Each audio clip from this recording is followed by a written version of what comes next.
Alright, Smart Viewers, selamat datang kembali di Seru. Seru banget dan masih ditemenin sama Nathan, Naila, dan juga perwakilan dari komunitas History Indonesia. Oke, nah ini tadi kenapa Naila udah ada ngobrol? Oh iya, tadi, kan? iya sih tadi sebelum kita record, aku udah sempat nanya kan, saya kalau misalnya nggak pandemi gitu atau pas lagi kegiatan offline. Kalau misalnya dari KHI sendiri tuh suka ngadain gathering gitu nggak sih sebenarnya? Terus tadi juga udah sempat dijawab kan, ternyata tuh ada namanya Night at the Museum. Itu lucu banget ya sih, catchy banget nama programnya sendiri. Kayaknya bisa langsung dijelasin aja deh sama Kak Rosi, gimana tuh Kak? Iya. Nah, jadi kalau program Night at the Museum itu, ya seperti yang tadi sudah jelasin. Jadi teknisnya itu kita nginep di museum.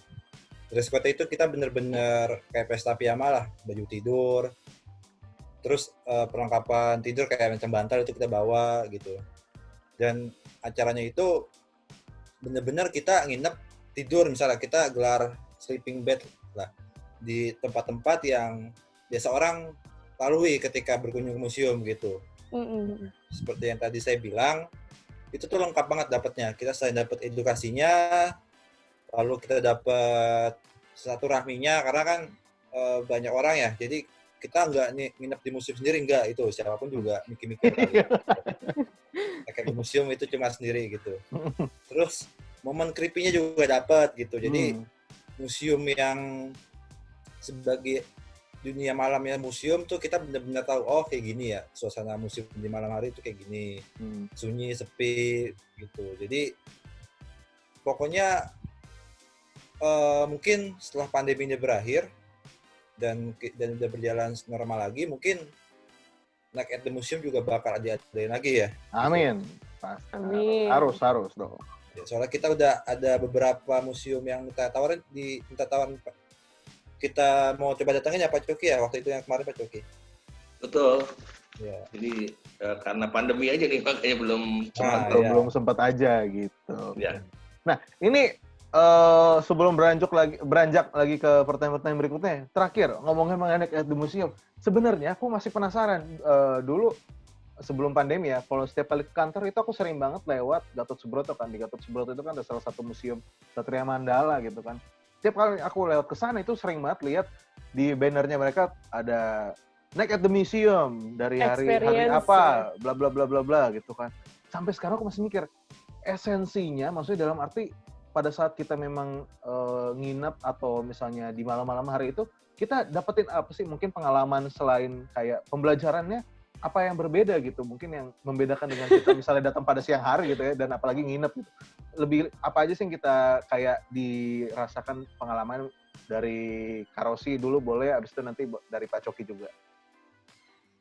Mungkin yang jadi pembedanya itu waktunya ya, gitu waktunya. Kita itu di malam hari yang notabene orang bilang, wah ini unik banget nih, ada komunitas kita nginepnya itu di museum gitu. Nah, ketika teknis acaranya sebenarnya hampir sama kayak teknis acara lainnya, jadi sempat ada pengarahan dulu, terus ada jelajah museum di malam hari kayak gitu. Jadi kita nggak pure sekedar nginep di museum, tidur, udah besok paginya pulang, nggak. Itu kita ada rangkaian acara-acaranya gitu. Termasuk ada yang namanya jelajah malam. Nah, gitu. Dan bisa dibilang yang namanya jelajah malam itu pasti ada spot di mana ketika siang itu pasti feel-nya biasa aja gitu. Cuman ketika kita jelajahnya itu pada malam hari, itu feel-nya dapat banget itu. Entah creepy-nya dapat, keseruannya dapat gitu. Jadi bagian aja nih kita jalan-jalan di museum kayak gini gitu. Apalagi ketika kita meng-cross-check di Fathahillah kan, terkenal dengan beberapa peristiwa kayak gitu kan, kayak ada cerita-cerita museum Fathahillah itu tempat di mana rakyat kita itu dihukum oleh pada pemerintah penjajahan Belanda dulu gitu. Nah, itu tuh kita benar-benar ke tempat penyiksanya itu. Nah, bisa dibayangin dong bagaimana suasananya kayak gitu. Malam-malam. Nah, dari Pak Coki, bagaimana Bapak ini kan sepertinya tadi memang sudah sempat sedikit ngobrol-ngobrol ya. Boleh diceritain lagi nih, kalau misalnya menurut dari sudut mata pandang Bapak pribadi melihat anak muda zaman sekarang ini mengenai jiwa mereka untuk untuk kekeh belajar dan dari Indonesia, cerita-cerita dan sejarah Indonesia bagaimana? Ya, memang kita tentu tahu apa ungkapan tak kenal maka tak sayang. Jadi kalau kita melihat mungkin di lapisan anak-anak muda ini kurang mengetahui atau kurang mengenal sejarah kita, itu kita harus melihat dulu latar belakangnya apa. Apa karena memang di bangku sekolah guru-guru sejarahnya memang menyampaikan mengenai sejarah tersebut dengan cara yang kurang menarik atau membosankan. Itu bukan salah dari generasi muda kita juga sebenarnya. Jadi memang ini tantangan juga, ya. Tantangan juga bagaimana supaya pelajaran sejarah ini bisa disampaikan dengan menarik oleh guru-guru itu. Jangan sampai nanti guru-guru itu karena mungkin dari tahun ke tahun ya, dari satu semester ke semester lainnya mengajarnya itu juga, jadi menganggap mengajar sejarah itu sebagai business as usual. Tidak ada inovasi-inovasi baru yang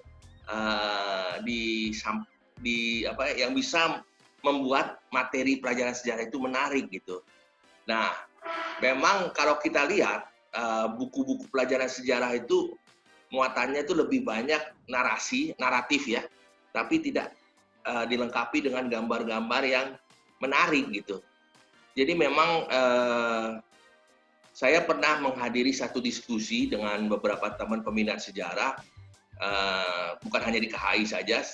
Kami memang berpendapat perlunya ada keterlibatan dari ilustrator atau animator yang membuat buku-buku sejarah lebih banyak dengan gambar agar bisa lebih menarik begitu. Dan ini memang tantangannya adalah pendanaan atau pembiayaan. Nah, sekali lagi bukan hanya keterlibatan pemerintah dalam hal ini Kementerian Pendidikan dan Kebudayaan yang kami harapkan, namun juga bagaimana asosiasi atau perhimpunan guru sejarah Indonesia ini bisa bermitra dengan komunitas ilustrator atau animator untuk membuat buku-buku ini, buku-buku dengan gambar-gambar yang menarik. Karena memang banyak yang berpendapat ya, orang tua murid ya, kebetulan rekan-rekan kerja saya, ya anak saya kurang suka sejarah karena buku-bukunya isinya kebanyakan membosankan, kurang ada gambar segala macam. Ya, kita buat aja menarik, itu satu. Yang kedua, sekarang kan banyak media sosial, banyak juga media-media lewat medium internet yang bisa dimanfaatkan dengan misalnya dengan mengadakan kuis pengetahuan sejarah. Nah, pengetahuan sejarah dengan diiming-imingi mungkin hadiah menarik lah. Tapi itu nampaknya belum dilakukan gitu.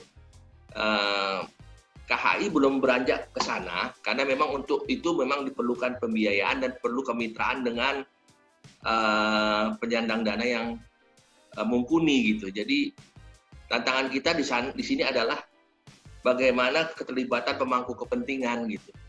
Jadi memang paling tidak bagaimana anak-anak muda ini bisa tertarik sejarah, paling enggak dengan memancing keingintahuan mereka begitu. Ya. Mereka terpancing keingintahuan mereka atau kalau istilahnya kepo lah. Misalnya seperti Kak Rosi kepo, oh ini kenapa ini? Ada apa ini? Misalnya karena sebenarnya sejarah itu terus dinamis ya, artinya ada hal-hal yang mungkin sekarang kita sudah ketahui, tapi di kemudian hari ternyata di balik suatu peristiwa bersejarah ada lagi hal-hal yang memang belum terungkap gitu. Nah itu yang itu membuat orang penasaran.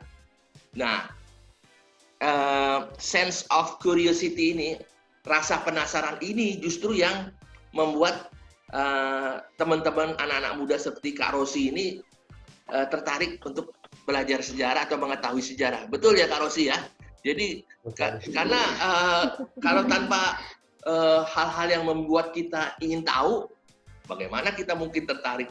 Jadi sejarah itu menjadi menarik apabila ada hal-hal yang ternyata belum terungkap atau belum tereksplorasi seluruhnya gitu. Jadi kalau pengalaman saya membaca berbagai atau mempelajari berbagai peristiwa bersejarah, apa yang membuat menarik adalah kalau ada hal-hal yang belum terungkap, dan ini mungkin guru-guru bisa sampaikan sisi-sisi yang misterinya ini, jadi membuat ini menjadi menarik sambil menunggu ada buku-buku sejarah yang dengan gambar-gambar itu gitu. Karena terus terang saya waktu SMP, SMA tertarik sejarah karena guru-guru sejarah yang kebetulan mengajar di SMP, SMA saya itu membangun dimensi misteri di situ. Jadi saya tertarik tadinya, kenapa Pak? Kenapa Bu? Nah ini yang sekarang lagi. Nah kalau dimensi misteri ini tidak dibangun oleh guru sejarah, ya materi pelajaran sejarah mungkin tidak akan menarik. Jadi ini pendapat saya ya, yang mungkin pemirsa atau penonton dari acara ini mungkin bisa, khususnya para guru bisa kembangkan guru sejarah ya. Karena ibarat kita menonton film horor. Film horor kan kita semakin penasaran kan, kenapa sih ada jadi kesurupan? Apa yang melatar belakangi? Padahal dia seorang tokoh agama misalnya, kan ada cerita mengenai pastor atau biarawati kok tiba-tiba jadi seperti itu gitu. Jadi ya. Betul. Pokoknya ini ya, salah satu upaya dari teman-teman KHI dan juga Persatuan Guru-Guru Sejarah juga ya, kalau sebisa mungkin ya ngebuat dimensi misterinya biar teman-teman anak muda yang lain juga supaya lebih penasaran. Tapi karena emang penasaran tuh bisa memancing segala hal, kayak dari awal aja kayak kalau misalnya kita ngegosip aja pasti kan itu memancing penasaran akan suatu hal informasi kan. Nah, seperti kita nonton film horor aja, nonton film iya, horor. betul. Nah, iya itu dia. Nah, ini kan udah lagi seru-serunya banget, tapi sayangnya harus dipotong dulu. Kita pengen break dulu karena abis ini kita bakalan ngobrol lagi yang lebih seru-seru lagi tentang sejarah. Jadi jangan kemana-mana, tetap di Sore-Sore Seru. Seru banget.